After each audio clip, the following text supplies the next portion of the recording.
Tonight we begin with the Pacific Summit in Peru. Leaders from 21 countries are attending, but the world's focus is on two of them. Xi Jinping and Joe Biden, the presidents of China and the United States, they will meet tomorrow, Saturday, turning Peru into the latest arena for this great power rivalry.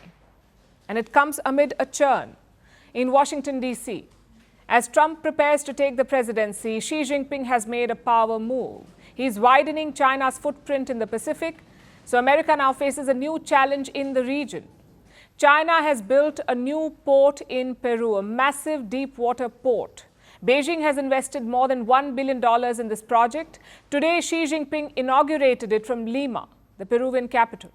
He got a grand red carpet reception. Leading the welcome party was Peru's president, Dina Boluarte.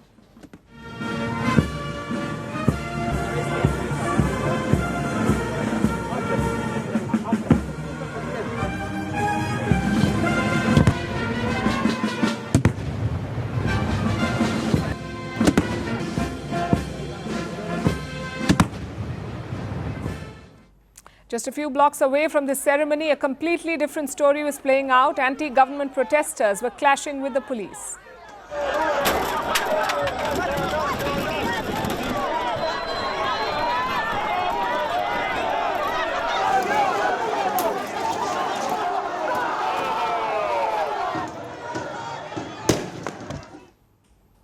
The leader of Peru, President Boluarte, is a deeply unpopular leader. Peruvians see her as corrupt.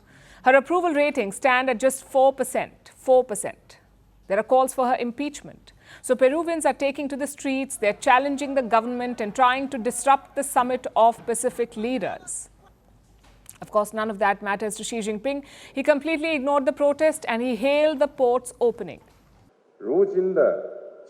Today, the port of Chansey is becoming the new starting point of the Inca ancient road in the new era. From Chansey to Shanghai, what we're witnessing is not only the Belt and Road Initiative taking root and flourishing in Peru, but also the birth of a new maritime land corridor between Asia and Latin America and the Caribbean. This is the port that the Chinese president was talking about, the Chansey port. It is on the Pacific Ocean, about 80 kilometers north of Lima.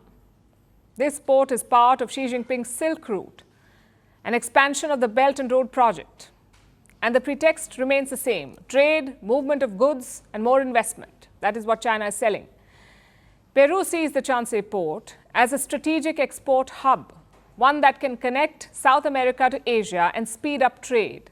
The local press is celebrating the project. They're reporting big numbers to showcase the potential of this port. Like $4.5 billion in annual revenue, more than 8,000 direct jobs, and a big fall in logistics costs. They say shipment costs to China will drop by 20%. The first ship will set sail next week. It will carry Peruvian fruit to China. But that's not even the real story here. Xi Jinping is sending a significant message to the world. He turned today's event into a massive PR exercise, both for the Chinese regime and for its Belt and Road Initiative. Of course, the Americans are not amused, given that all of this is happening in their backyard. A former American general has raised an alarm. Her name is Laura Richardson. She retired this month as chief of the U.S. Southern Command. This is a U.S. military command. It covers Latin America and the Caribbean. The American military fears that the PLA could use this port in Peru. The PLA is the People's Liberation Army, that is the Chinese army. The worry is that Chinese ships could dock here at this port and that this facility could be used for spying. In fact, let me quote from what General Richardson has said. It could be used as a dual-use facility. It's a deep water port. The Navy could use it absolutely. This is a playbook that we've seen play out in other places, not just in Latin America. Dual-use facilities, civilian ports for military use, Chinese spy ships. We've heard all these phrases before. And not just from the US. India too has raised similar concerns on multiple occasions. India has repeatedly called out China for sending spy ships to the Indian Ocean. Now Peru and the Pacific face the same risks. Chansey is similar to the Hambantota port of Sri Lanka. So the US has issued new warnings. The State Department has released a statement. asking Latin American states to be vigilant. Meanwhile, China seems to be doubling down. It is expanding its network of ports. We're waiting to see how Donald Trump tackles this threat because China's moves in the Pacific are an open challenge to him. Xi Jinping has flown halfway across the world to inaugurate a port just before Donald Trump's inauguration. We'll be tracking his response.